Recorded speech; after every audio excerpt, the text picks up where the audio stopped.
السلام علیکم ناظرین کرام، دیکھو پاکستان کے پلیٹ فارم سے آج ہم بات کریں گے پاکستان اور بھارت کی۔ جو لوگ کہتے ہیں کہ بھارت پاکستان سے بہت آگے نکل گیا ہے، یہ ویڈیو ضرور دیکھیں۔ یہ ویڈیو خاص کر کے انہی لوگوں کے لیے بنائی گئی ہے۔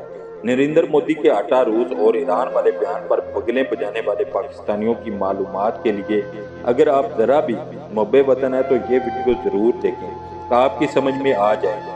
اس ویڈیو میں دی گئی ایک ایک معلومات بھارتی ٹی وی چینل پر نشر کی ہوئی تفصیلات سے لی گئی ہے، جس کا فائدہ اٹھاتے ہوئے پاکستان کے سیاستدان اپنی تقریروں میں بھارت کو پاکستان کے مقابلے میں ایک کامیاب ریاست اور ہندوستانی عوام کو پاکستانیوں کے مقابلے میں کامیاب بتاتے ہیں، جو کہ پاکستانیوں کو مزید مایوسی میں دھکیلنے کی کوشش ہوتی ہے۔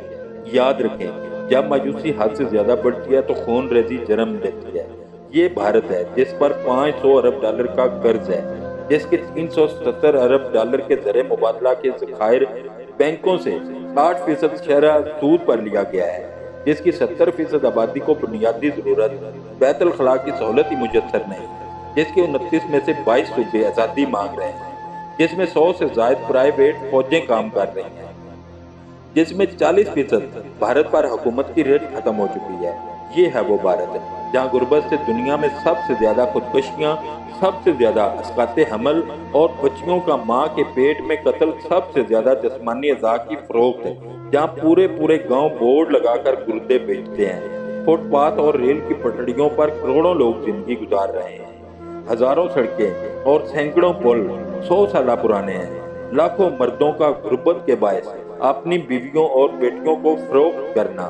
100 کروڑ سے زیادہ لوگ بھیک مانگ کر گزارا کر رہے ہیں۔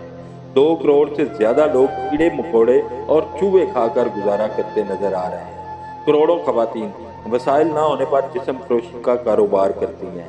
کورونا میں لاکھوں لوگ اس لیے مر گئے تھے کہ ہسپتالوں کے پاس وسائل ہی نہیں تھے۔ مسلمانوں پر زندگی تنگ ترین، ذات پات کی بنیاد پر لوگوں کے حقوق غصب کرنا۔ یہ وہ بھارت ہے جہاں پاکستان کا جھنڈا مختلف شہروں میں کھلے عام لہرایا جاتا ہے۔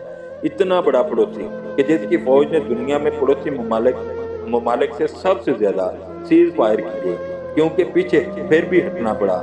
کارگل میں جس کی 2 ڈویژن فوج ناکارہ اور 200 جدید وفر توپیں تباہ ہوئیں، 32 جنگی طیارے ناکارہ ہوئے، جن کی اپ گریڈیشن کی کوشش بھی کی جا رہی ہے۔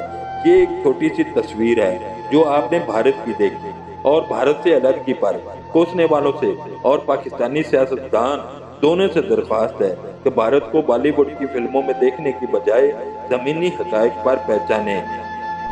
اللہ تعالیٰ ملک پاکستان کو شاد آباد رکھے، آمین۔